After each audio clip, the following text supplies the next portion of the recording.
আসসালামু আলাইকুম। শুরু করতে যাচ্ছি প্রেমাশক্তি। লিখেছেন রোজা জামান ফ্রেয়া। মোহাম্মদপুর কেন্দ্রীয় কলেজ। কলেজের ক্যাম্পাসে বসে আছে গালে হাত দিয়ে কাঁদো কাঁদো ফেস নিয়ে ফ্রেয়া। ফ্রেয়ার অভিযোগ শুনে রাফা হাসবে না কাঁদবে তা বুঝতে পারছে না। কিছুক্ষণ চুপ করে বসে থেকে খিলখিল করে হেসে উঠল। রাফাকে এভাবে হাসতে দেখে ফ্রেয়া তার দিকে চোখ ছোট ছোট করে তাকায়। এইদিকে রাফা হাসতে হাসতে পেটে খিল পড়ে গেছে। রাফার হাসি থামছে না দেখে ফ্রেয়া নাকের পাটি ফুলে অন্যদিকে তাকালো। বিপদের সময় বুঝি সবাই এমন করে। রাফা নিজেকে ধাতস্থ করে বলে উঠল, রিয়েলি ফ্রেয়া বেবি, তোর মাথা ঠিক আছে? মন আবার কারো ছিদ্র হয়? ফ্রেয়া অসহায় মুখ করে রাফার দিকে তাকিয়ে বলে উঠল, কিন্তু আমারটা হয়েছে, তা না হলে তিনি কিভাবে আমার মনের কথা শুনতে পান? ফ্রেয়ার কথা শুনে আবারও রাফা হেসে কুটিল হলো। রাফাকে হাসতে দেখে ফ্রেয়া তার দিকে এক দৃষ্টিতে তাকিয়ে আছে। অতিরিক্ত হাসার কারণে তার ফর্সা ত্বক লাল বর্ণ ধারণ করেছে। রাফা সুন্দরদের তুলনায় বেশি সুন্দর। মনে হয় তার শরীরে কেউ ছুঁয়ে দিলেই রক্ত ঝরবে। অদ্ভুত সুন্দরের অধিকারী সে। আগে তার গায়ের রঙে উজ্জ্বল ছিল না। তার এই অদ্ভুত সৌন্দর্য আমাকে অবাক করে। রাফার সাথে আমার পরিচয় স্কুল লাইফ থেকে। মাঝে 1 বছরের সাথে আমার তার কোনো যোগাযোগই ছিল না। হঠাৎ উদয় হয়ে গিয়েছিল। পরে জানতে পেরেছি তার মা মারা গিয়েছে গাড়ি অ্যাক্সিডেন্টে। রাফা, আমি, ইরা, রিধি আর সামি আমরা 5 জন কলেজের বেস্ট ফ্রেন্ড। কিন্তু রাফা আর আমার সম্পর্ক আলাদা, কারণ সবাই থেকে সে আমাকে একটু বেশি বোঝে। সামি আজকে আসেনি। আমাদের সম্পর্কে খুব ভালো। আমরা ফার্স্ট ইয়ারের স্টুডেন্ট। আমাদের ক্লাস 2টো গ্যাং আছে, তার মধ্যে আমরা হলাম একটা। আমাদের মধ্যে সামি 12 ব্যাটারি টাইপের, মানে মেয়ে দেখলে ফ্লার্ট শুরু হয়ে যায় তার। জীবনে যে কত প্রেম করেছে তার হিসাব নেই। আর তার প্রত্যেকটা প্রেমের ব্রেকআপ করা আমাদের কাজ। আমাকে গম্ভীর হয়ে বসে থাকতে দেখে রাফা বলল, গাধি, যে ইফিল ভাই অজান্তে ঢিল মেরে বলেছে তোর মনের কোথাও ছিদ্র হয়নি। তখন ইরা আর রিধি আসলো হাতে ঝালমুড়ি নিয়ে। ইরা, কিরে ফ্রেয়ু, তুই এমন গাল ফুলিয়ে রেখেছিস কেন? ওর নাকি অ্যাসাইনমেন্ট বাকি ছিল। হ্যাঁ, তা জমা দিতে গিয়েছিল নাকি অফিসার টাকলা মুরাদের কাছে। ওকে নাকি ইচ্ছে মতো ছাড়েছে। রাফার কথায় ইরাও হেসে উঠল। তা দেখে আমার গা পিত্তি জ্বলে উঠল। বলে না, কারো পৌষ মাস আর কারো সর্বনাশ। থাকবো না তোদের সাথে। আমাকে দাঁড়াতে দেখে ইরা বলে উঠল, এই না না, বস, হাসবো না আর সরি। রাফাকে কনুই দিয়ে ঘুঁতা দিয়ে বলে, রাফার বাচ্চা হাসি থামা। ইরার কথায় রাফা হাসি থামিয়ে দেয়। এই জানো, আর হাসবো না দেখ। ইরা, এই ফ্রেয়ু, ভাইয়া নাকি তোর জন্য iPhone 16 Pro Max এনেছে। ইরার কথা শুনে রাফা আর রিধি চোখ বড় বড় করে তাকায়। দুইজনে একসাথে বলে ওঠে, কি, iPhone 16 Pro Max? ইরা বলে, ভাইয়া ওর জন্য নিয়ে এসেছে। ফ্রেয়া, বলবো না, তোর আমার ইমোশন নিয়ে খেলেছিস। আমি তোদের কার সাথে কথা বলবো না বলে উঠে দাঁড়ালো। আমি বরাবরের মতো খুব বেশি অভিমানী, অল্পতে কষ্ট পেয়ে যাই। কালকের এই ঘটনার পর থেকে আমি চিন্তায় অস্থির। মনে মনে বকতেও ভয় লাগে, যদি ব্যাটা শুনে যায় সে আমি তার 14 গোষ্ঠী উদ্ধার করেছি আমাকে আস্ত রাখবে না। আমার রাগ ভাঙানোর জন্য রিধি বলে উঠল, ফ্রেয়ু, চল আজকে সবাই মিলে জাহিদ ভাইয়ের দোকানে স্পেশাল ফুচকা খেতে যাই। সত্যি বলতে আমি ফুচকায় দুর্বল। কেউ আমাকে ফুচকা খাওয়াবে আর আমার রাগ পানি হয়ে যাবে, এটাই আমার কাছে স্বাভাবিক। কিন্তু এখন নিজের দুর্বলতা প্রকাশ করতে হবে না। কটপট রাগ দেখে বলে উঠলাম, না, আমি তোদের সাথে কোথাও যাব না। আমি বাসায় যাব, ভালো লাগছে না আমার। রাফা, কি হয়েছে তোর, চল না বাসায় দিয়ে আসি আমি তোকে। ফ্রেয়া, না, আমি একাই যেতে পারবো, তোরা যা। রাফা কিছু বলতে না দিয়ে এক ঝটকায় উঠে হাঁটা শুরু করলাম। রাফা, আমি যাব তোর কাছে, দাঁড়া আমার জন্য। ইরা, আর রাগ না থামা পর্যন্ত তুই ওর কাছে গেলে রাগ আরও বেড়ে যাবে। রাফা, কিন্তু। রিধি, বেশি টাইম লাগবে না, আরও বাসা পৌঁছানোর আগে ইরা চলে আসবে। রাফা ফ্রেয়া একা ছাড়তে ইচ্ছা করলো না, কিন্তু ওদের কথা শুনে আর কিছু বলল না। বেশি ভাব দেখিয়ে চলে আসলেও এখন পড়েছি বিপদে। প্রচুর বেশি বৃষ্টি নেমেছে। যদিও সকাল থেকে আকাশটা মেঘলা ছিল, মা বলেছিল ছাতা নিয়ে যেতে, কিন্তু আমি নাছোড়বান্দা বৃষ্টি নামবে না বলে একা তার উপরে তেরামি করে বসেছিলাম। ছাতা জিনিসটা ক্যারি করতে আমার বিরক্ত লাগে। কোনো মতে একটা টিনের ছাউনির নিচে এসে দাঁড়ালাম। বৃষ্টি কমার বদলে আরও বেড়েছে। প্রচুর শীত করছে। গায়ে কালো কুর্তিটা সাথে পরা লাল ওড়নাটা দিয়ে ভালো করে শরীরটা ঢেকে নিলাম। আবহাওয়া কোনো ঠিক নেই, এই রোদ এই বৃষ্টি। বিরক্তিতে মুখ থেকে চ শব্দ বের করলাম। কিছুক্ষণ এদিক ওদিক তাকাতেই আমার চোখ যায় দূরে কিছু ছেলেমেয়ের দিকে। তার বৃষ্টিতে মন খুলে ভিজছে। তা দেখে আমার মনে এক অদ্ভুত ইচ্ছা জাগলো। কালো রঙের বিশাল বহুল গাড়িতে কানে ব্লুটুথ লাগিয়ে কথা বলতে বলতে ড্রাইভ করেছে আগন্তুক। তখন বাইরে নজর যায়, হঠাৎ ব্রেক কষল। বৃষ্টিতে ভিজতে থাকা অস্ট্রেলিয়ার দিকে স্থির হয়ে তাকিয়ে থাকলো। কালো রঙের জামাটা শরীরের সাথে লেপ্টে আছে। কোমর ঝরে নিচ পর্যন্ত চুলগুলো থেকে টপ টপ করে পানি ঝরছে। ঠোঁটে প্রাণচন্দ মাতাল করা হাসি। কিছু ছেলে মেয়ের সাথে খেলছে। তার শরীরের প্রত্যেকটা ভাঁজ দৃশ্যমান। তার শরীরের ভাঁজগুলোর দিকে আগন্তুক নীলভয় দৃষ্টির স্থির। অষ্টাদশীর ভেজা শরীর দেখে যে কারো দুনিয়া পৃথিবী থমকে গেছে। সেদিকে কি অষ্টাদশীর খেয়াল আছে? নেই। সে তো বৃষ্টিতে ভিজতে অনেক ব্যস্ত। আগন্তুক, তোর বোন রাস্তায় কী করছে? ফোনে আগন্তুক বলল। আমি তো জানি না কিছু। ফোনের এপাশে আগন্তুক বলল, যদি জ্বর বাজিয়েছে তোর খবর আছে। ফোনে থাকা ব্যক্তি কিছু বলতে না দিয়ে ফোনটা রেখে দেয়। সামনে তাকাতেই আগন্তুকের ফর্সা চেহারা অতিরিক্ত রাগে লাল বর্ণ ধারণ করেছে। চক্ষু যুগলো ক্রোধে স্পষ্ট প্রতিবিম্ব হচ্ছে। কিছু ছেলে তার অষ্টদশীর দিকে লোভনীয় দৃষ্টিতে তাকিয়ে আছে।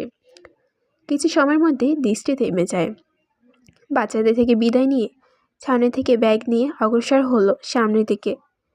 দ্রুত অগ্রসর হলাম আমি, কারণ বাতাসে আমার শীত করছে। আর বাসায় গিয়ে জামা চেঞ্জ করতে হবে। রাতে যে জ্বর আসবে তা নিশ্চিত। ছাউনির নিচে যেতেই দেখলাম কিছু বকাটে ছেলে দাঁড়িয়ে সিগারেট খাচ্ছে। আমি যখন দাঁড়িয়েছিলাম তখন কেউ ছিল না এখানে। এই রাস্তাটা খুব নির্জন। আশেপাশে কোনো মানুষ কিংবা দোকানপাট নেই। মনে কিছুটা ভয় কাজ করছে। সামনে এগোতেই কানে এলো কিছু বিশ্রী কথা। দ্রুত ব্যাগ নিয়ে বেরিয়ে যেতেই তাদের মধ্যে একজন ছেলে আমার পথ আটকে দাঁড়ায়। এত তারা কিসের মামনি? চলো আজকে আমরা সবাই একসাথে একটা সুন্দর পরিবেশ উদযাপন করি, বলি বিশ্রী হেসে উঠল। এই মুহূর্তে আমার ভয় পেলে চলবে না, তাই কঠোর গলায় বলে উঠলাম, সামনে থেকে সরে দাঁড়ান। ওকে বলি সরে যায় ছেলেটা।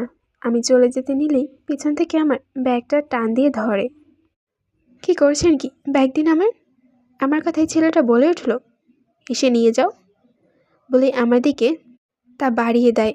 ব্যাগ না নিয়ে আমি প্রাণপণে দৌড় দিলাম, কারণ ফোন গেলে তো ফোন পাবো, কিন্তু ইজ্জত গেলে তো আর পাবো না। আমার এমন কাজে ছেলেগুলো ভরকে যায়। শালা ধর্মেটা কি? আমার পিছনে ছেলেগুলো দৌড়াচ্ছে। কিছু দূর যেতেই একটা কালো রঙের গাড়ি আমার সামনে এসে থামলো। হাঁপাতে হাঁপাতে বলে উঠলাম, প্লিজ আমাকে সাহায্য করুন। গাড়ি থেকে নেমে আসলো ব্ল্যাক স্যুট পরা এক সুঠামদেহীর যুবক। মুখে মাস্ক থাকার কারণে তার চেহারাটা দেখা যাচ্ছে না।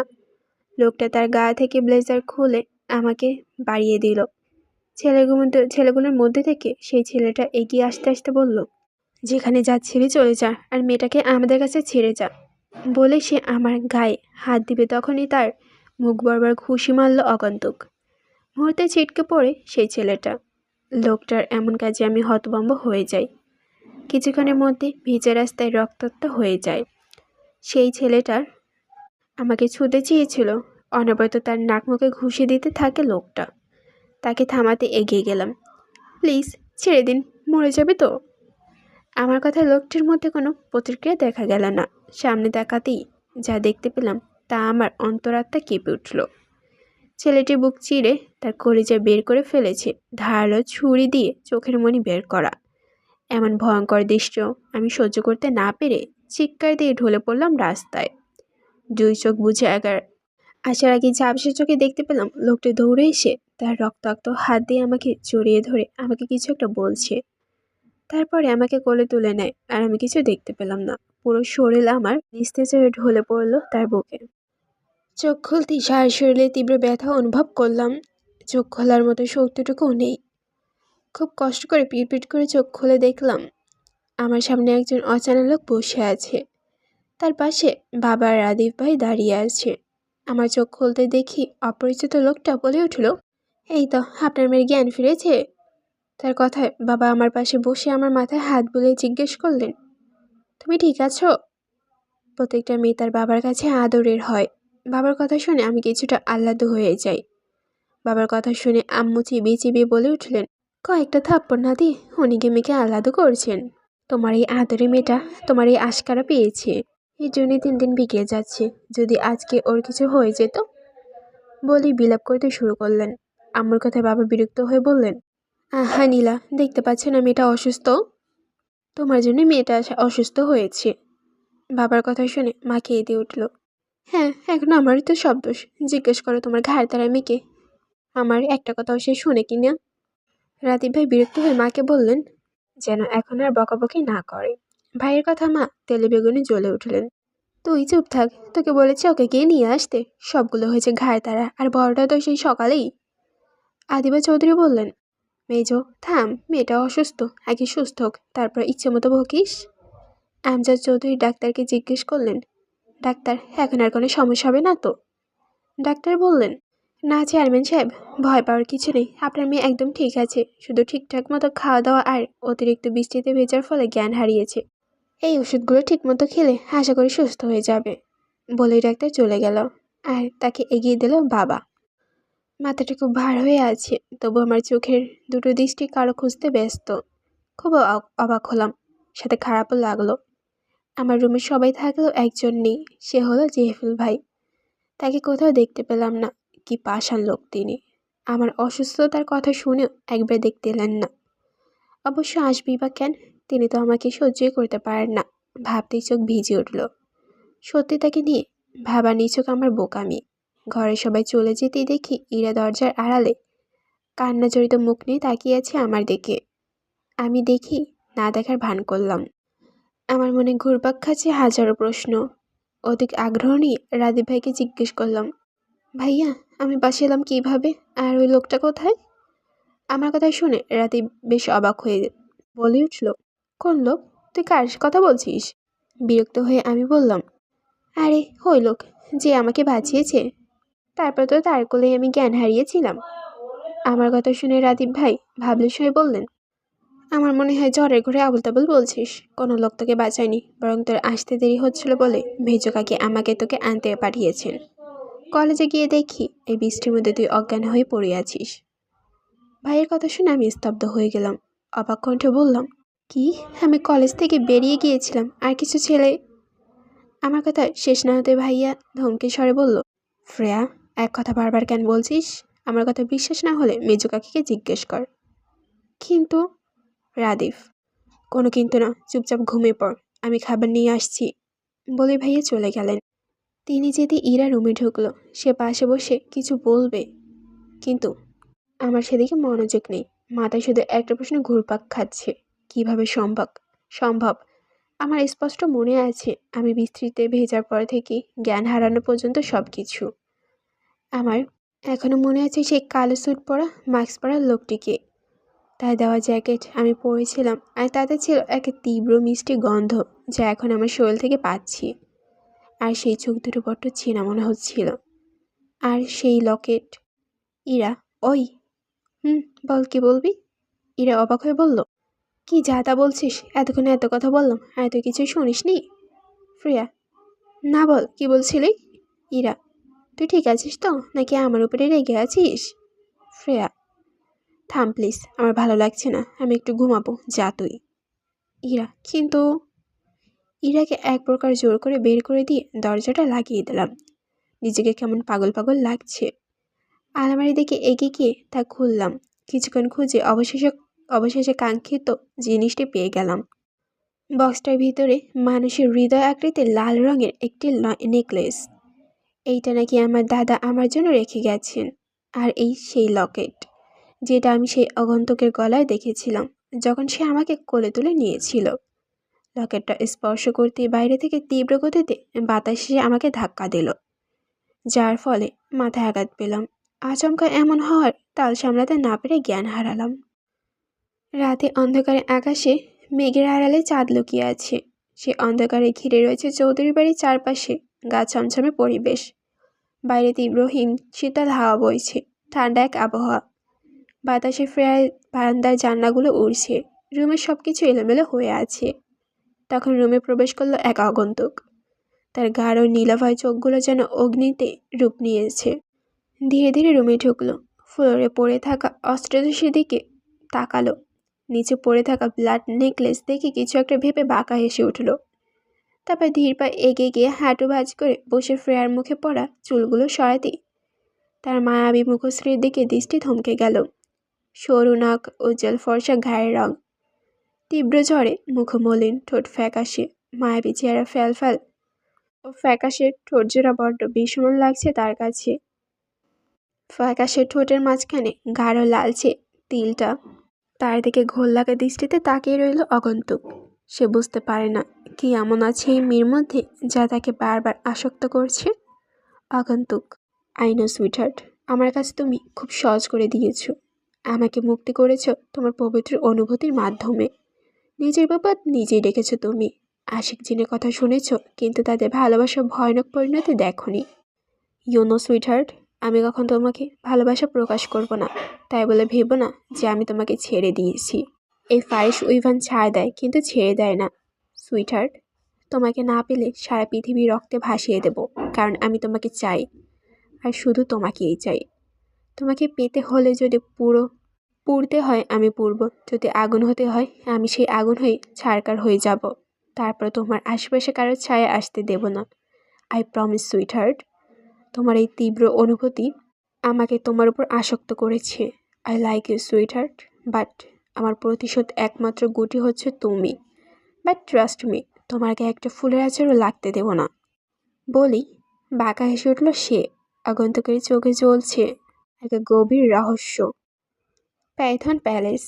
পাইথন প্যালেসে রোজ গার্ডেনে জিন জাতি সকল উপস্থিত। তাদের সামনে মাথা নত করে বসে আছে এক যুবক। তাকে শাস্তি দেওয়া হবে।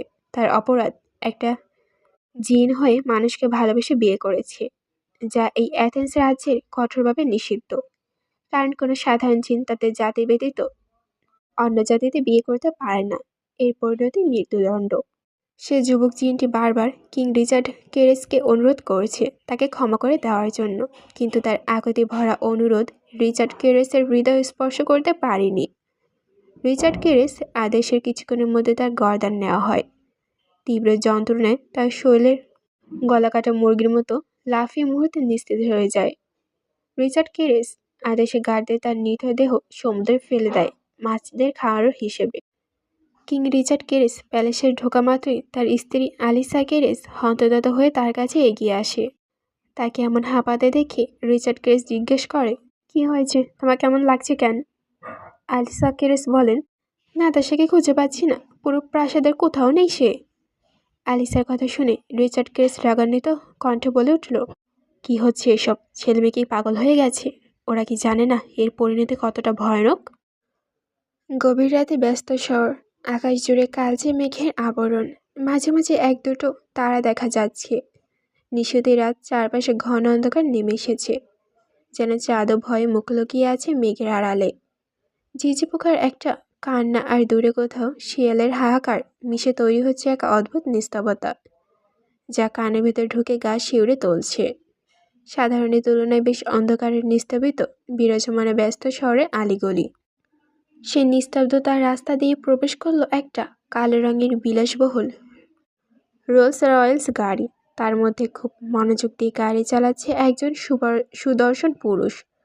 তখন তার ফোন বেজে উঠল। তা রিসিভ করতে অপর প্রান্তে ব্যক্তির কথা শুনে বাঁকা হেসে বলল, গুড, কাল সকাল পর্যন্ত বাঁচিয়ে রাখো, ভালো মতো খাবার দাও, টেস্ট ভালো হওয়া চাই।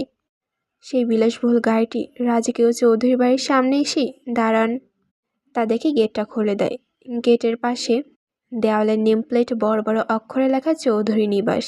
গাড়িটা পার করে তার ভেতর থেকে নেমে আসে একজন লম্বা গম্ভীর সুদর্শন পুরুষ। তার পরনে থাকা সাদা শার্টে লেগে আছে ছোপ ছোপ রক্ত। গাড়ি থেকে নেমে চৌধুরী বাড়ির সদর দরজায় গিয়ে বাসায় ঢুকে পড়ে সে। চৌধুরী নিবাস। চৌধুরী পরিবারের সকল সদস্য খাবার টেবিলে উপস্থিত। মাঝ বরাবর বড় চেয়ারে বসে আছেন চৌধুরী বাড়ির বড় কর্তা ফারাজ চৌধুরী। তার ডান পাশে বসে আছে মেজ কর্তা আমজাদ চৌধুরী। তার বিপরীত পাশে বসে আছে ছোট কর্তা ইশাক চৌধুরী। তিন ভাই একই সঙ্গে রাজনৈতিক দলের নেতা। আমজাদ চৌধুরী হচ্ছেন এই এলাকার চেয়ারম্যান। মোহাম্মদপুর তাদের নিজস্ব একটি পার্টি অফিস আছে, আর রাজশাহীতে আরেকটি। তিন ভাই রাজনৈতিক কাজে শহরের বাইরে ছিলেন। রাদিফ হচ্ছে ছাত্রলীগের নেতা। ইন্টারনেট তার অনেক জনপ্রিয়তা আছে। ইন্টার ফাইনাল পরীক্ষার পর থেকেই সে রাজনীতিতে জড়িয়ে পড়ে। আর জেফিল হচ্ছে সবার বড়।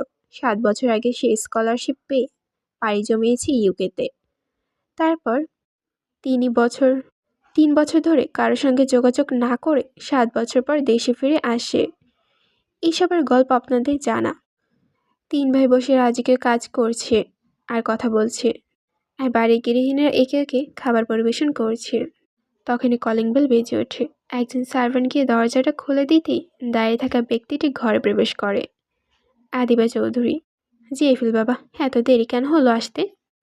আদিবার কথা শুনে ফারাজ চৌধুরীর সামনে জেফিলের দিকে নজর দেয়। জেফিল টেবিলের সামনে দাঁড়িয়ে সযত্নে হেসে বলে, চাচু কখন এসেছ? ইশাক চৌধুরী। এই তো দুপুরে। রুমে গিয়ে ফ্রেশ হয়ে তাড়াতাড়ি চলে আসো, একসাথে ডিনার করব। কত বছর পর দেখা। জেফিল আসছে বলে উপরে চলে যায়। তাই চলে যেতেই আমজাদ চৌধুরী বলে ওঠেন, ভাইজান, জেফিল দেশে এসেছে অনেক বছর পর, এবার তাকে আর ফিরতে দিও না, বিএসসি তো শেষ হয়েছে। তার কথায় সায় দিয়ে ইশাক চৌধুরী বললেন, ঠিক বলেছেন ভাইজান, বয়স তো আর কম হলো না। 26 পার করেছে 2 বছর আগে। সে নিজেই বলেছে তার আগে কাউকে বিয়ে দেবে না। তাই এই এক রগার কথার জন্য ফ্রেয়া মামনির বিয়েটাও ক্যান্সেল হয়ে গেল সেই দিন। দুই ভাইয়ের কথা শুনে ফায়াজ চৌধুরী কিছুক্ষণ চুপ থেকে বললেন, তা নিয়ে আমিও ভেবেছি, কিন্তু আমার মনে হয় না সে এখন বিয়েতে রাজি হবে। তারপরও বলে দেখি। অন্যদিকে জেফিল সিঁড়ি বেয়ে উপরে উঠতে নিজের রুমে ঢুকতে গিয়েও ঢোকে না। কি মনে করে সে ফ্রেয়ার রুমে প্রবেশ করে। রুমে ঢুকতেই দেখে ফ্রেয়া গভীর ঘুমে আচ্ছন্ন। কিছুক্ষণ দাঁড়িয়ে থেকে বের হয়ে যায়। খাবার টেবিলে সবাই খেতে ব্যস্ত। তখন জেফিল চেয়ার টেনে রাদীপের পাশে বসে। টেবিলে বসতে আদিবা চৌধুরী তাকে খাবার বেড়ে দেয়। কিছুক্ষণ পর খাবার খেতে খেতে ফায়াজ চৌধুরী জেফিলের উদ্দেশ্যে বলেন, জেফিল, আমি তোমাকে কিছু কথা বলতে চাই। ছেলের সম্মতি পেয়ে তিনি গলা ছেড়ে বললেন, দেশে ফিরেছে অনেক দিন হয়েছে, সামনে নির্বাচন, তাই বাসায় ছিলাম না। তোমার সঙ্গে তেমন কোনো কথাও বলতে পারিনি। দিন দিন অসুস্থ হয়ে যাচ্ছি, বয়স বেড়ে যাচ্ছে আমার। তোমার বিয়ে বয়স হয়েছে। জেফিল খাবার থামিয়ে শান্ত হয়ে বলল, এত ঘুরিয়ে কথা বলো না, সরাসরি বলো কি বলতে চাও। ফারাজ চৌধুরী, আমি চাই তুমি কিছুদিন আমার পার্টি অফিসে জয়েন করো, আমার নির্বাচন পর্যন্ত। তারপর তোমার বিয়ে দিতে চাই। ঘরে দুটো মেয়ে বড় হয়েছে, ইন্টার ফাইনাল দেবে। তোমার বিয়ে হলে ওদের কথাও চিন্তা করতে পারবো। শেষের কথা শুনে ইরার কাশি দিয়ে ওঠে। আরফিন চৌধুরী তাড়াতাড়ি গিয়ে তার মাথায় হাত বুলিয়ে বলেন, হা হা, মন কোথায় থাকে তোর? জেফিল কঠিন নজরে রাদিফের দিকে তাকায়। দেখে সে আগে অসহায় ফেস নিয়ে তাকিয়ে আছে। জেফিলের চোখের ইশারায় বুঝিয়ে দেয় রাদিফ শুকনো ঢোক গেলে। কারণ রাদিফকে সে দায়িত্ব দিয়েছিল যেন বাসায় সব খবর রাখে। রাদিফ মেয়েবাজি নিয়ে জেফিল জানত জীবনে 119টা প্লাস রিলেশন শেষ। তাই তাকে ব্ল্যাকমেল করতে করতে তার কাজগুলো হাসিল করে জেফিল। কাজের বিনিময়ে রাদিফকে তার কাছ থেকে পেমেন্ট নিত। এখন মনে মনে ভাবে, কি দরকার ছিল আবার আগুনে ঘি ডালার। জেফিল, অফিসে জয়েনে আমার ইচ্ছা নেই, রাজনৈতিক কাজে আমি জড়াতে চাই না। কাল থেকে আমি এক ভার্সিটিতে জয়েন করব, আর বিয়ে সেটা আমি ভেবে বলবো। বলি চেয়ার ছেড়ে উঠে চলে যায়। সকাল 10টা। পর্দার ফাঁক গলে এক ফলে রোদে সে ফ্রেয়ার মুখে পড়ল। বিরক্তি নিয়ে চোখ মেলে তাকায়। কিছুক্ষণ স্থির হয়ে শুয়ে থাকতে থাকতে গত রাতের কথা মনে পড়ে যায়। লাফ দিয়ে উঠে বসে। আশেপাশে তাকিয়ে দেখে সব জিনিস গুছানো। কিছু কথা মনে পড়ল তার। সেটা নিচে ছিল, খাট এলো কিভাবে? মাথায় তীব্র আঘাতের ব্যথা অনুভব করল। তার মনে আছে আঘাত পেয়ে অজ্ঞান হয়ে গিয়েছিল। দ্রুত দরজা খুলে দেখে দরজা আগে থেকেই খোলা। মনটা বিভ্রান্তিত হয়ে যায়, নিজেকে পাগল পাগল লাগছে। নিচে নামতে দেখে রাদিফার ফোন তার মুখের সামনে নিয়ে চ্যাট করছে, আর পাশের সোফায় জেফিল ভাই ফোনে মনোযোগ দিয়ে বসে আছে। আমার উপস্থিতির টের পেয়েও না দেখার ভান করছে। দ্রুত মাকে জিজ্ঞেস করলাম, আমার রুমে রাতে কেউ ঢুকেছিল মা? আমার কথা শুনে জেফিল ভাই আর চোখে তাকায়, কিন্তু মায়ের কথায় আমি যেন 440 ভোল্টের শক খেয়ে গেলাম। ইয়াল্লাহ, কি হচ্ছে আমার সাথে কিছুই বুঝতে পারছি না। ঠিক তখনই কলিং বেল বেজে ওঠে। এগিয়ে দরজা খুলে সামনে দাঁড়িয়ে থাকা ব্যক্তিকে দেখে আমি হতবাক হয়ে যাই। একটা মেয়ে দাঁড়িয়ে আছে, বেগুনি কালারের গাউন পরা, মাথায় চুলের কালার, মুখে মুচকি হাসি, হাতে লাগেজ। এত সুন্দর মেয়ে আমি জীবনেও দেখিনি। Freya right? তীক্ষ্ণ নজরে তাকিয়ে বলে। তার কথা শুনে ভাবনা থেকে বের হয়ে এলাম। অকপকে বলল, জি, কিন্তু আপনি কি? আপনাকে তো চিনতে পারলাম না। আমার কথার উত্তর না দিয়ে মেয়েটি বলল, এটা কি জেফিলের বাসা না? আমাকে কিছু না বলতে দিয়ে মেয়েটি পাশ কাটিয়ে ভিতর ঢুকে যায়। আমিও তার পিছু পিছু যেতেই পা থেমে যায় আমার, সাথে নিঃশ্বাস। আমার চোখের সামনে জেফিল ভাইকে সে জড়িয়ে ধরেছে, কিন্তু জেফিল ভাই তাকে জড়িয়ে ধরেনি। মনে হচ্ছে তিনি তাকে এখানে আশাই করেননি। এই দৃশ্য দেখে আমার হৃদস্পন্দন থেমে যায়, পুরো শরীর কাঁপছে, দাঁড়িয়ে থাকার শক্তি নেই। ছলছল নয়নে তাকিয়ে রইলাম তার দিকে। আপনাকে পেয়ে ভেবেছিলাম হয়তো আর কষ্ট পাবো না, কিন্তু আপনি বুঝিয়ে দিলেন ভালোবাসা সুন্দর, কিন্তু সবার জন্য না। সৌন্দর্যে আটকে গেছেন, আর সৌন্দর্যে আটকে গেলে মানুষ ক্ষণিকের জন্য থেমে যায়, আর আপনি আমার সেই ক্ষণিকের আবেগ নন জেফিল ভাই। আপনি আমার অষ্টদশী হৃদয় ঝড় তোলার প্রথম পুরুষ। আমার এই ছোট্ট হৃদয়ে আপনার নামক প্রেম ও আসক্তি খুব বাজেভাবে আসক্ত করেছি আমি। মনে মনে কথাগুলো বললাম। এই জন্যে আপনি এত বছর বিদেশে ছিলেন জেফিল ভাই? এই ছিল আপনার মনে? কাঙ্ক্ষিত মানুষটিকে এইভাবে এখানে মোটেও আশা করেনি জেফিল। তাকে ছাড়াতে চেয়েও পারছে না। মেয়েটি শক্ত করে জড়িয়ে ধরে আছে, যেন ছাড়লেই হারিয়ে ফেলবে। অস্পষ্ট সুরে মেয়েটি বলে উঠল, Faris, I miss you, I miss you so much. কথাটি শুনে জেফিল উর্ফে ফারিস কান অব্দি পৌঁছানোর সাথে সাথে সে তার অষ্টদশীর দিকে তাকাতেই দেখতে পায় তার অষ্টদশীর অশ্রুজল ভেজা চোখ জোড়া তাকিয়ে আছে তার দিকে। সঙ্গে সঙ্গে জড়িয়ে থাকা মেয়েটিকে ধাক্কা মেরে সরিয়ে দেয়। আচমকা এমন ধাক্কা খেয়ে মেয়েটি কিছুটা দূরে ছিটকে পড়ে। ইতিমধ্যেই ড্রয়িং রুমের সবাই এসে উপস্থিত হয়। ততক্ষণে ফ্রেয়া নিজেকে স্বাভাবিক করে নেয়। বাসায় অপরিচিত একটি মেয়েকে দেখে সবাই বেশ অবাক হয়। নীলা চৌধুরী আর আফরিন চৌধুরী একে অপরের দিকে অবাক হয়ে তাকায়। আদিবা চৌধুরী প্রশ্নবোধক চোখে তাকিয়ে বলে উঠলেন, জেফিল ওকে? বড় কাকিমণির কথায় আমিও তার দিকে উত্তর আশায় তাকালাম। ততক্ষণে ইরাও এসে উপস্থিত, ফোন টিপতে টিপতে। জেফিল কিছু বলার আগেই তাকে বলতে না দিয়ে মেয়েটি বলে উঠল, আন্টি, আমি বলছি, আমার নাম নাতাশা নূর।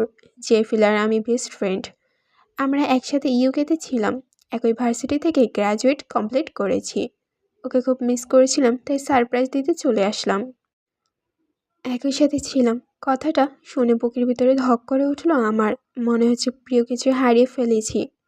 জেফিল ভাইয়ের দিকে তাকাতেই দেখলাম উনি শান্ত চোখে আমার দিকে তাকিয়ে আছেন, কিছু বলছেন না। ইরা ফোন থেকে চোখ সরিয়ে নাতাশার দিকে ভালো করে তাকায়। মেয়েটা দেখতে মাশাআল্লাহ, চোখ ধাঁধানো সুন্দর, ধবধবে সাদা গায়ের রং, বিড়ালের চোখের অধিকারী। হালকা বাদামি বর্ণের চুলগুলো পিঠ উপর ছেড়ে দিয়েছে। কাঁচা হলুদ রঙের গায়ে গাউন পরা। মনে হচ্ছে এই রংটা তার জন্যই বরাদ্দ হয়েছে। মা কাকিমণিরা হাসি মুখে নাতাশা আপুর সঙ্গে কথা বলছেন। তিনিও হেসে হেসে কথার উত্তর দিচ্ছেন। নীলা চৌধুরী, ফ্রেয়া, নাতাশাকে গেস্ট রুমে নিয়ে যাও। যাও, ফ্রেশ হয়ে নাও, অনেক জার্নি করে এসেছো, খিদে পেয়েছে নিশ্চিত। নাতাশা, আন্টি প্লিজ এত হাইপার হবেন না, আমি বিকেলে চলে যাব। আদিবা চৌধুরী, তোমার বাবা মাও কি এসেছে? নাতাশা, না, তারা সবাই ইউকেতে। আফরিন চৌধুরী, তাহলে একা একা মেয়ে তুমি কোথায় থাকবে? নাতাশা জেফিলের দিকে আর চোখে তাকিয়ে বলে উঠল, কোন হোটেলে শিফট হব? কেন হোটেলে শিফট হব? আদিবা চৌধুরী তার ছেলের দিকে তাকিয়ে বুঝতে পেরে কঠোর কণ্ঠে শুধালো, কোথাও যাবে না তুমি, এইখানে আমাদের বাসায় থাকবে। আর জেফিলের বিয়ে পর্যন্ত তুমি থাকবে, চাইলে তারপরেও থেকে যেতে পারো। আদিবা চৌধুরীর কথা শুনে নাতাশার বুকের ভিতর ধক করে ওঠে। অবিশ্বাসের কণ্ঠে বলে ওঠে, জেফিলের বিয়ে? নীলা চৌধুরী বললেন, এখনো ঠিক হয়নি, কিন্তু আমরা মেয়ে দেখছি, এই আর কি। নাতাশা, আরে বাহ, ভালো সময় এসেছে তাহলে। যে করে হোক তাড়াতাড়ি সবার মনে জায়গা করে নিতে হবে। এত বড় সুযোগ হাতছাড়া করা যাবে না। যা 30 বছর আগে হয়নি তা এইবার হবে ভেবে বাঁকা হেসে ওঠে। জীবনে আজ প্রথম নিজেকে এত অসহায় লাগছে। বুকের ভেতরে দমড়ে মুচড়ে যাচ্ছে, হৃদয়টা পুড়ে ছাই হয়ে যাচ্ছে। যারা মন থেকে ভালোবাসে তারা নাকি কখনো ভালোবাসার মানুষটাকে পায় না। আমি আপনাকে ভালোবাসি বললে ভুল হবে। আপনি আমার প্রতিটা শ্বাস প্রশ্বাস, হৃদয়, প্রতিটা স্পন্দন আপনার অস্তিত্ব মিশে আছে। আমি নিজেকে কি করে বোঝাবো যে আপনাকে চাওয়া আমার জন্য নিষিদ্ধ, অন্যায়? আরফিল চৌধুরী বললেন, শ্রেয়া তুই ঠিক আছিস? শরীর কি খারাপ লাগছে? কাকিমানির কথায় নাতাশা আপু আমার দিকে তাকালেন। নাতাশা বলল, তুমি শ্রেয়া রাইট? আমি কোনো উত্তর দিলাম না। ইরা বলে উঠল, আপনি কি আগে থেকে সবাইকে চিনেন? ইরার কথায় নাতাশা থতমত খেয়ে বলে উঠল, না মানে আসলে জেফিল আপনাদের সবার কথা আমাকে বলেছে, কিন্তু শ্রেয়ার কথা বলেনি। ইরা, তাহলে ওকে চিনলেন কিভাবে? ইরার কথা নাতাশা ভ্যাবাচাকা খেয়ে যায়। আরফিন চৌধুরী ইরাকে ধমক দিয়ে বলে উঠলেন, আহ থামো তো, মেয়েটা কত জার্নি করে এসেছে, আগে ফ্রেশ হোক, খেয়ে নিক, তারপর কথা বলিস। ওকে নিয়ে যা তো নাতাশা, ওর সাথে যাও। আর কিছু দেখা বা শোনার মতো শক্তি পেলাম না, দৌড়ে নিজের রুমে চলে গেলাম। রুমে রুমে এসে ফ্রেয়া খাটের উপরে ধপ করে বসে আঁখি যুগল থেকে অজস্রে অশ্রুধারা টপটপ করে পড়তে লাগলো। বুকের ভেতর এক পাহাড় সমান বেদনা আজ তাকে আঁকড়ে ধরেছে। ফ্রেয়া মুখ হাতে চেপে চাদর খামচে চিৎকার করে উঠল। ভিতর দুমড়ে মুচড়ে যাচ্ছে, বারবার কানে পাচ্ছে নাতাশা বলা সেই কথাটা। বিছানার চাদর বালিশ ছুঁড়ে ফেলে দিয়ে কাঁদতে কাঁদতে মেঝেতে বসে পড়ল। আমার এই নিষ্পাপ মনটাকে ধ্বংস করে দেওয়ার জন্য আপনাকে ধন্যবাদ জেফিল ভাই। হাজার কষ্ট হাজার আঘাত আপনি দেওয়ার পরেও আমি একটা কথাই বলবো, আমি আপনাকে ভালোবাসি। আপনি আমার কিশোরী জীবনের প্রথম প্রেমের প্রণয়ন জেফিল ভাই, বলে আবার রুগড়ে কেঁদে উঠল। অন্যদিকে ফারিস রুমে এসে সজোরে দেওয়ালে ঘুষি মারল। রাগে তার নীলভাব চোখগুলো লাল হয়ে উঠেছে। ড্রেসিং টেবিলের উপরে থাকা ফুলদানিটা সজোরে ফ্লোরে ছুঁড়ে ফেলল। তার টুকরো টুকরো হয়ে ছিটে পড়ল চারপাশে। হাত কেটে তা থেকে রক্ত ঝরঝর করে পড়ছে, কিন্তু সেদিকে তার কোনো খেয়াল নেই। কোনোভাবেই নিজের রাগ নিয়ন্ত্রণ করতে পারছে না। তখন রুমে প্রবেশ করল নাতাশা। তাকে ঢুকতে দেখে ফারিস তার গলা চেপে ধরল। দেওয়ালের সাথে লাগিয়ে থাকে হুঙ্কার দিয়ে বলে উঠল, কার অনুমতি নিয়ে তুই এখানে এসেছিস? Tell me. ফার্সি শক্ত হাতে বাঁধনে নাতাশা ছটফট করতে করতে হাত ছাড়ানোর চেষ্টা করলো। কিছুক্ষণ পরে ফারিস তার হাতের বাঁধন ছেড়ে দিয়ে সোজা হয়ে দাঁড়ালো। নাতাশা ছাড়া ফেরতেই কাশতে থাকলো, আর একটু হলেই সে মরে যেত। ফারিস প্যান্টের পকেটে হাত গুছিয়ে আবারও জিজ্ঞেস করলো, বল, কার অনুমতি নিয়ে তুই এখানে এসেছিস? নাতাশা স্বাভাবিক হয়ে বলল, তোমার জন্য এসেছি। Faris, listen and this is your last warning. Fair থেকে দূরে থাকবি, ওর আশেপাশে যেন তোকে না দেখি, আর এই মুহূর্তে এখান থেকে চলে যাবি, রাইট নাও। নাতাশা, তুমি না প্রতিশোধ নিতে এসেছো? তাহলে তো এমন কথা বলা উচিত না। প্রতিশোধ নিলে এমন দরদ দেখাতে হয় না। প্রতিশোধ না নিয়ে তুমি চুপচাপ বসে আছো কেন? ফারিস, আমার সময় হলে আমি নিব। আমি কাউকে কৈফিয়ত দিতে বাধ্য নই। নাতাশা বাঘা হেসে বলে উঠল, শ্রেয়াকে ভালোবাসো তাই না?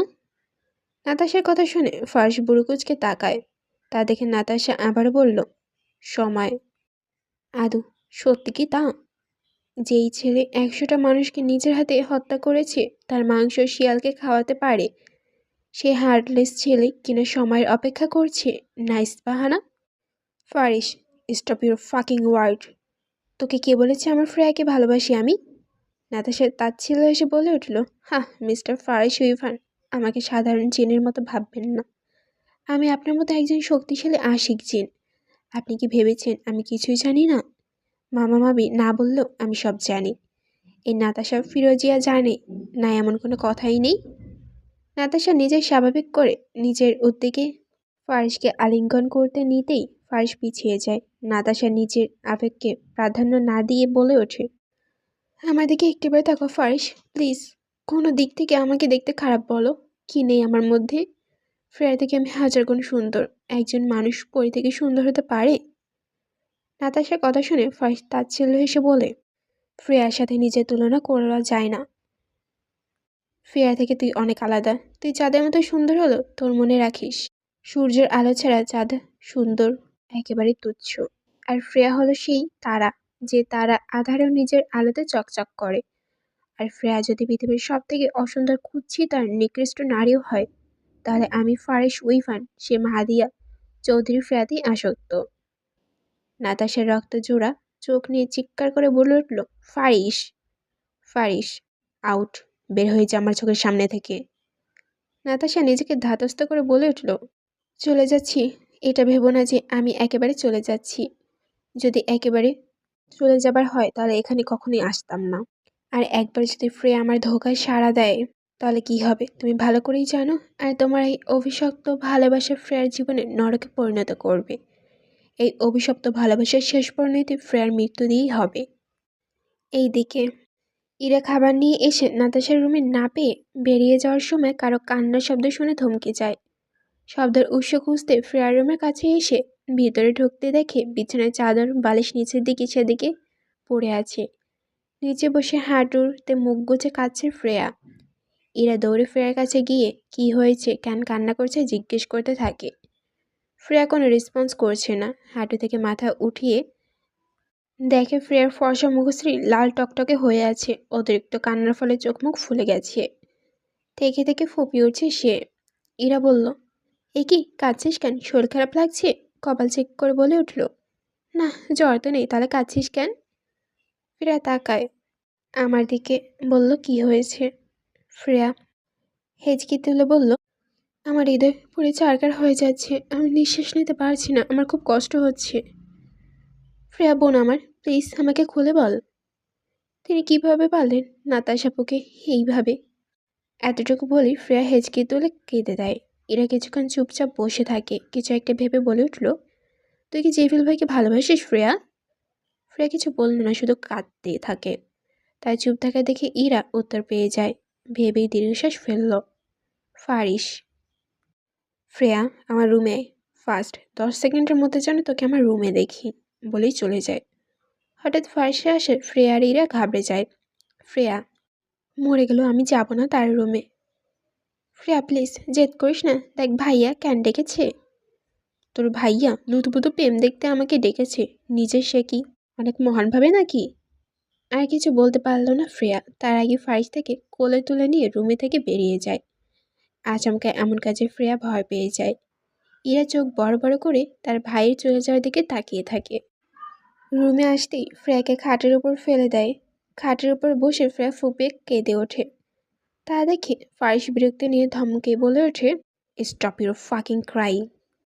তারপর ফ্রেয়াকে থামতে না দেখে সে আবারও বলে, প্লিজ ফ্রেয়া, আমাকে তোর কান্না থামাতে বাধ্য করিস না, পরে তুই কষ্ট পাবি। তারপর ফ্রেয়া হেঁচকে তুলে কেঁদেই ফেলেছে। কাঁদা থামছেই না, থামার বদলে আরও বেশি বেশি কাঁদছে। এইসব দেখে ফ্রেয়াকে ধাক্কা মেরে বিছানায় ফেলে দেয় ফারিস। তারপর তার অস্ত্র নিজের অস্ত্রে দখল করে নেয়। তার শত রাগ জেদে ফ্রেয়ার ঠোঁটের উপরে ঝাড়ছে। অসহায় লাগামহীন ধারালা দাঁতের আঘাতে ব্যথায় ছটফট করতে থাকে ফ্রেয়া। হাত দিয়ে ধাক্কা দিতে থাকে অনেকক্ষণ ধরে, কিন্তু একচুল পরিমাণে নড়ছে না সে। ফার্সি শক্তি কাছে তার শক্তি তুচ্ছ, বৃথা।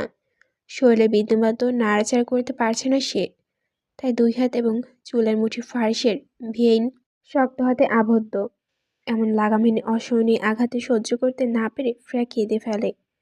চোখে বেয়ে অশ্রু গড়িয়ে ফার্সি হাতের উপর পড়তেই সে ফ্রেয়ার কান্না ভেজে মুখের দিকে তাকায়।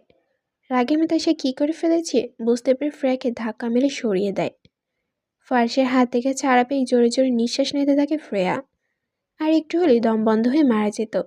অশক্তিকর অশ্রুসিক্ত চোখ নিয়ে ফার্সির দিকে তাকিয়ে বলে ওঠে, কেন আপনি আমাকে ছুঁলেন? এক হাতে প্যান্টের পকেটে গুজে ভাবলেশভাবে ফার্স বলে উঠল, দিস ইজ ইয়োর পানিশমেন্ট, আবার কাঁদলে আবার পাবি। ওনার এমন ভাবলেশীন মার্কার তেরা কথা শুনে আমার গা পেতলে জ্বলে উঠল। কোন সাহসে কোন অধিকারে আমাকে ছুঁয়েছেন? চিৎকার করে বললাম। আমার কথা শুনে উনি আমার দিকে এক পা করে এগিয়ে আসতে আসতে বললেন, লিসেন, তোর উপরে আমার কোনো ইন্টারেস্ট নেই, আর তোর মতো পুচকিমিকে আমি জবাবদিহিতার বাধ্যও নেই। ফ্রেয়া তাচ্ছিল্যের সাথে বলে উঠল, আপনার লজ্জা করা উচিত। একজনকে রেখে আর একজনের সাথে অসভ্যতামি, ছি। আর যার উপর কোনো ইন্টারেস্ট নেই তাকে ছুঁতে ঘৃণা করলো না আপনার? ফারিস বুড়োকুটি করে তাকে দীর্ঘ নিঃশ্বাস ফেলে রাগ নিয়ন্ত্রণ করে বলে উঠল, আর একটা কথা বললে থাপ্পড় দিয়ে গাল লাল করে ফুলব বেয়াদব। বেশি বড় হয়ে গিয়েছিস তুই, এমনি তো কিছু বুঝিস না, আর বুঝলে এক লাইন বেশি বুঝিস। ফ্রেয়া বলল, সত্যি বললে থাপ্পড় মারবেন। লজ্জা করে না আপনার গার্লফ্রেন্ড রেখে নিজের চাচাতো বোনের সাথে অসভ্যতামি করতে? ফাইজ জানতো তার অষ্টদশী এমন কিছু ভেবেছে। নিজের রাগ নিয়ন্ত্রণ করতে না পেরে ফ্রেয়ার গাল টিপে ধরে রাগান্বিত সুরে বলল, প্রথমত তুই আমার বোন না, আর আমার বোন হওয়ার কোনো যোগ্যতাই তোর নেই। দ্বিতীয়, আমি তোকে ভালোবাসি এই কথা আমি কখনোই বলিনি, আর না বলবো।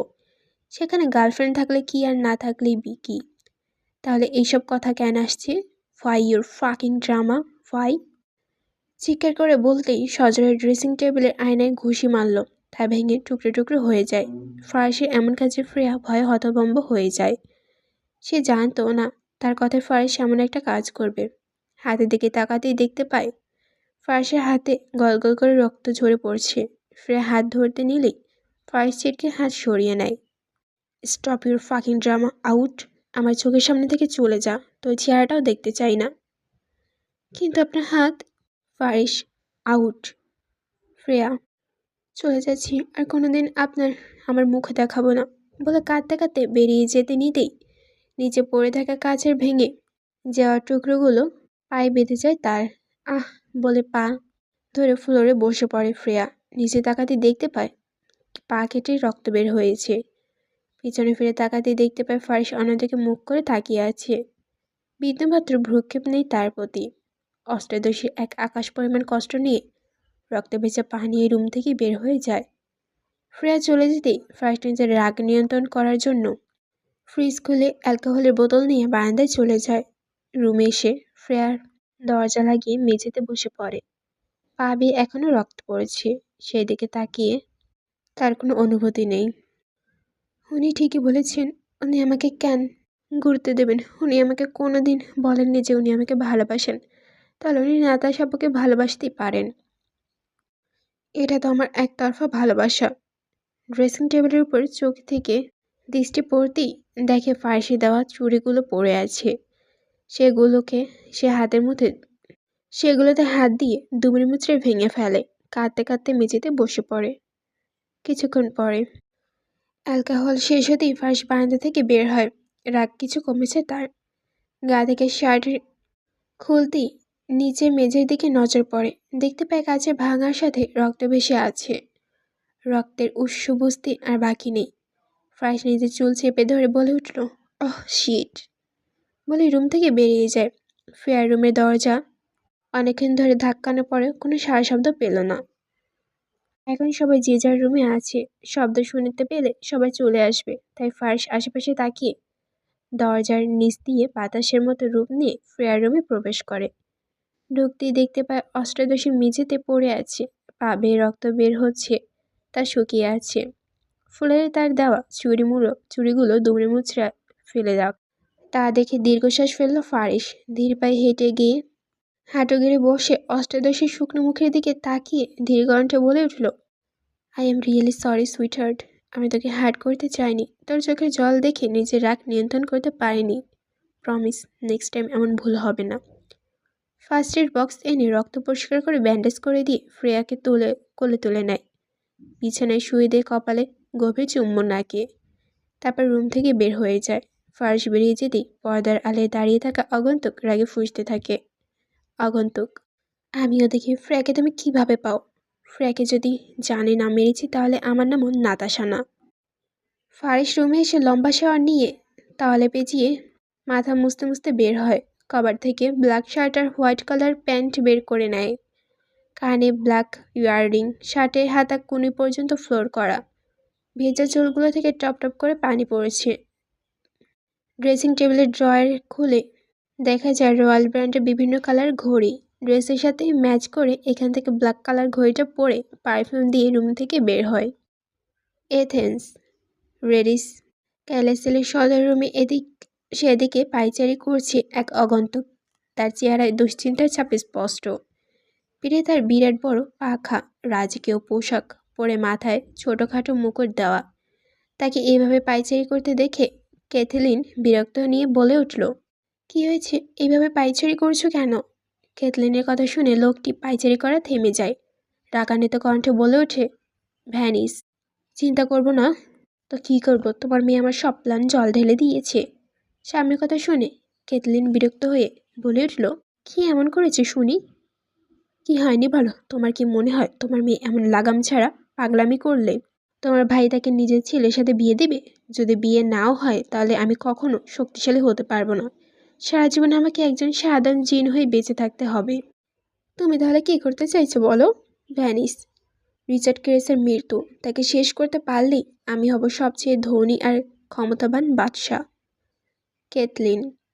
ফার্স্ট থাকতে ভাইয়াকে মারা কোনোদিনই সম্ভব হবে না। ভ্যানিস রহস্যময় হেসে উঠল। তা আমি জানি, কিন্তু ফারিস উইভান যে তার শত্রুর মেয়েকে ভালোবাসে, তারই বাসায় ছদ্মবেশে আছে, তার যদি অ্যাথেন্স শহরে কোনো জিন জানতে পারে তাহলে ওই মেয়েকে ফারিস বাঁচতে পারাবে না, আর ওই মেয়ের সুখে ফারিসও। বলেই ঘর কাঁপিয়ে হেসে উঠল। রাত 10টা। হান্টিং ব্ল্যাক হাউস। গ্রিসে কোলাহলমুক্ত যানবাহনহীন এলাকায় হন্টিং ব্ল্যাক হাউসটি অবস্থিত। 2 তলা বিশিষ্ট এই বাড়িটির চারিদিকে কোনো মানুষের অস্তিত্ব নেই। আশেপাশে ঘন জঙ্গলের মধ্যে হন্টিং ব্ল্যাক হাউস। তার গাছপালা ছাড়া কিছু দেখা যায় না। বাড়িটির ভিতর আর বাইরে কালো রঙে সজ্জিত করা। বাড়িটির সামনে সুইমিং পুল আছে, বেশ সাজানো পরিবেশ। যে কেউ দেখলে ভাববে কোনো শৌখিন মানুষের বাড়ি এটা। কিন্তু এই বাড়ির বাইরে দেখতে যতটা সুন্দর, ভেতর তার থেকেও ততটা ভয়ঙ্কর। বাড়ির ভিতরে রান্নাঘরে সাদা শার্টের ওপর অ্যাপ্রন জড়িয়ে ছুরি দিয়ে কিছু কাটছে আগন্তুক। তার পাশে নরম কুশনে আরামে শুয়ে আছে একটি সাদা রঙের কুকুর। তার গলায় স্টোন শেপের একটি গোল্ডের লকেটে পরানো। কিছুক্ষণ পর পর চোখ তুলে মালিকের দিকে তাকাচ্ছে। আগন্তুককে পুরো হাতে রক্তাক্ত হয়ে আছে। হাতে গ্লাভস পরে ধারালো ছুরি দিয়ে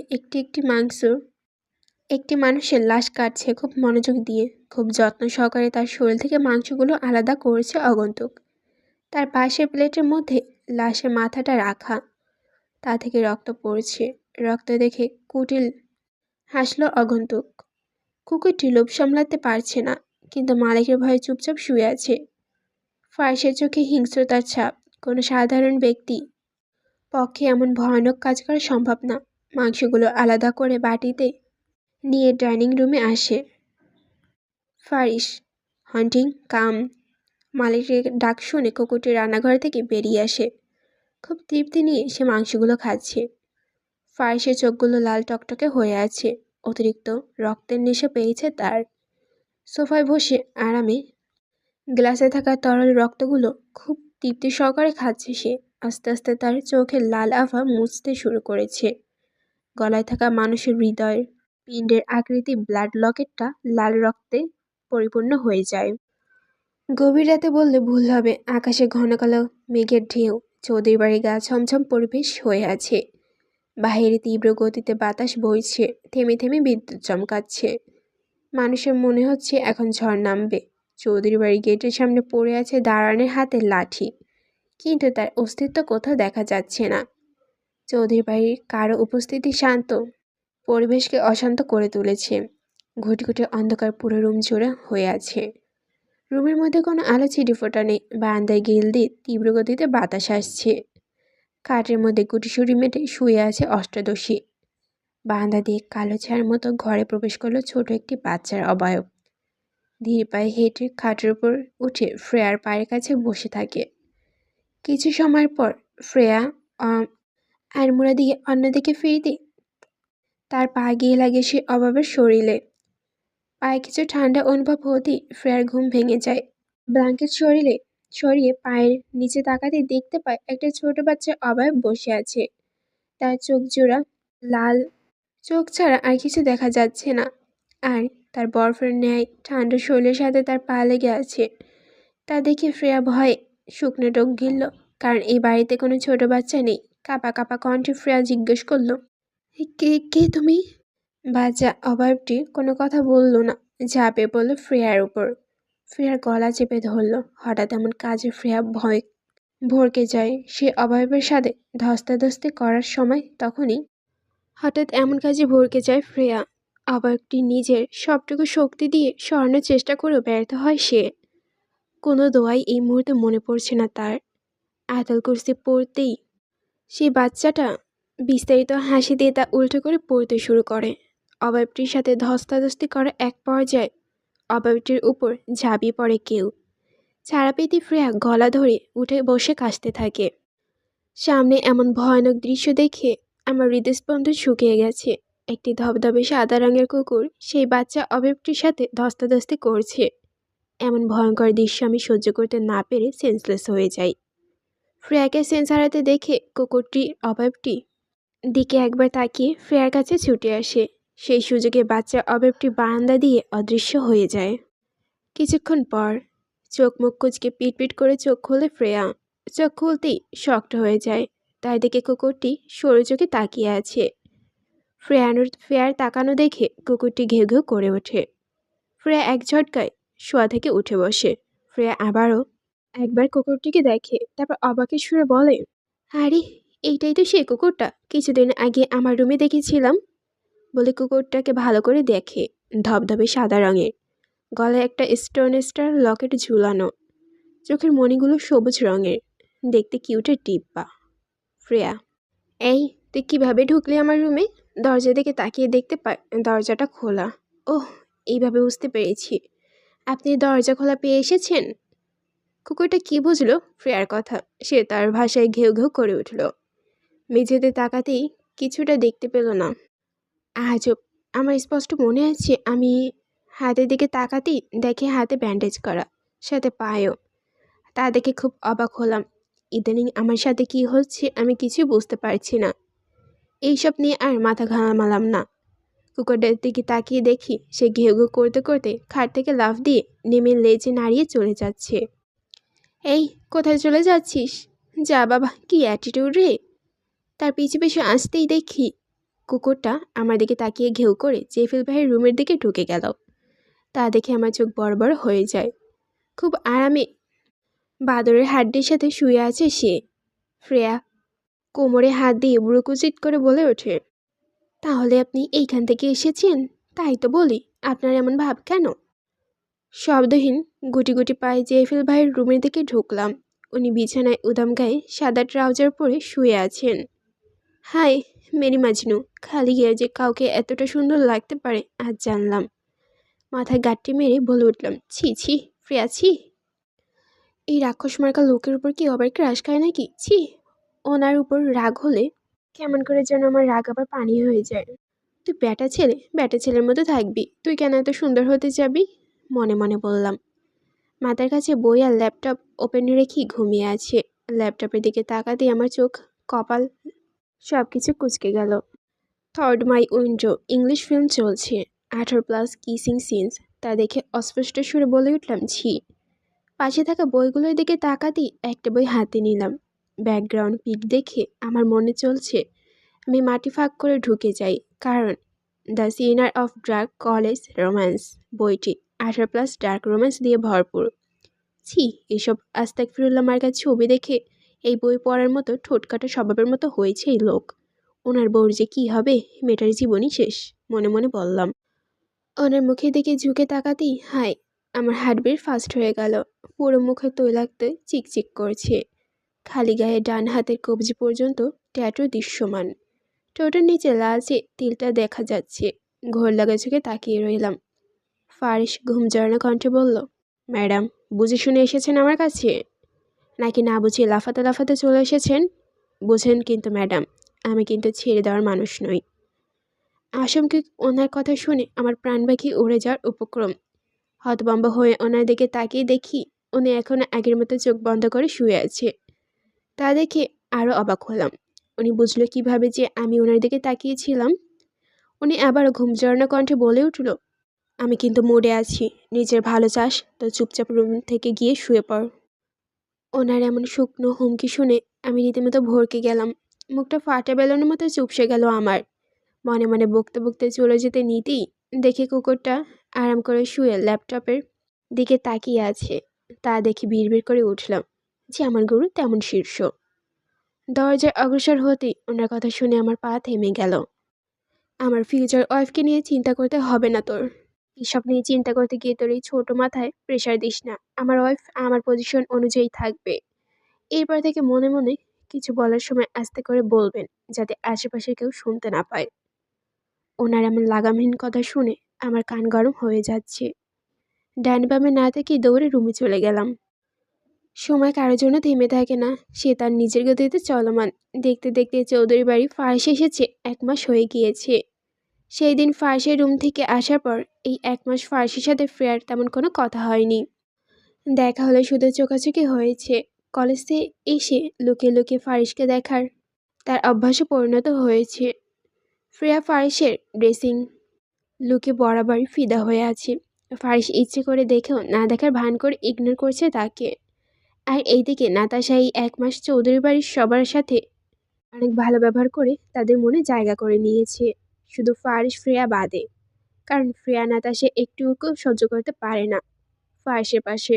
আর নাতাশাকে অনেক চেষ্টা করেছে ফ্রেয়ার ক্ষতি করতে, কিন্তু পারেনি। ফারিস পার্টি অফিসে জয়েন করেছে কিছুদিন হবে। আসলে তাকে আমজাদ চৌধুরী অনেক অনুরোধ করেছে, বলতে গেলে এক প্রকার ইমোশনাল ব্ল্যাকমেল করেছে। ফারিস সাফ জানিয়ে দিয়েছে সামনে নির্বাচন পর্যন্ত সে চাকরি করবে।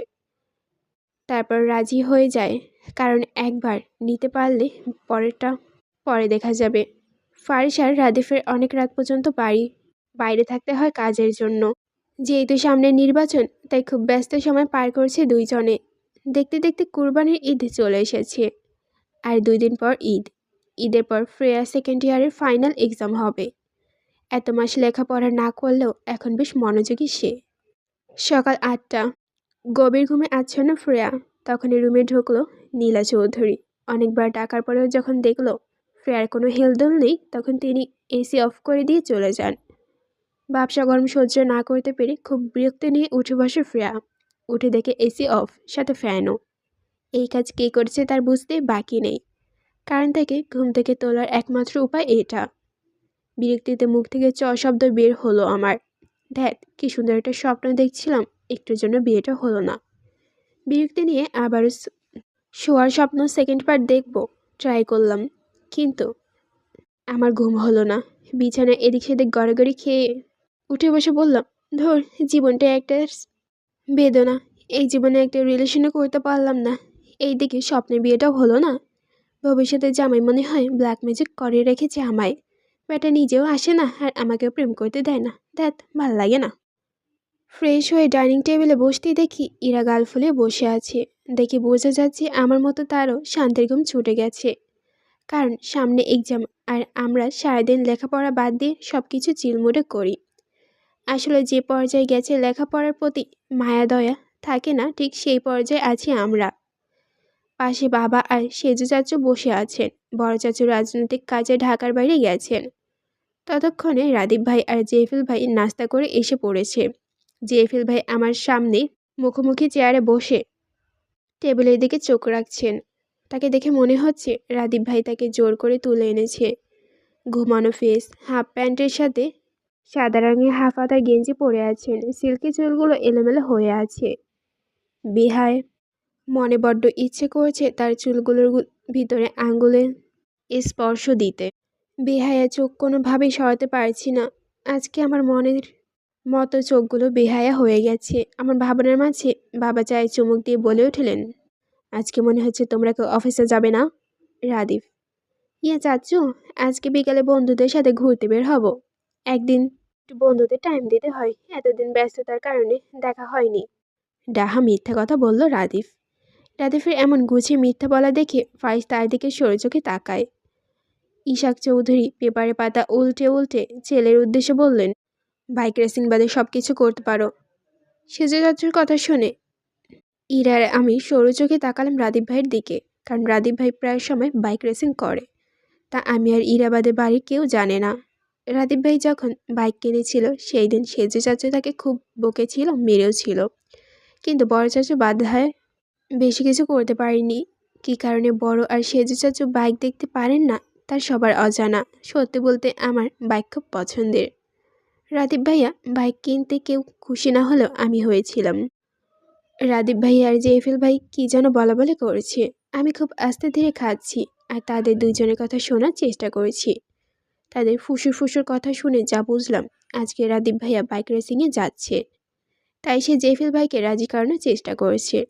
আম্মুকে পানি দিতে যেতে বলায় তিনি রান্নাঘর থেকে হাতে খুন্তি নিয়ে এসেছেন।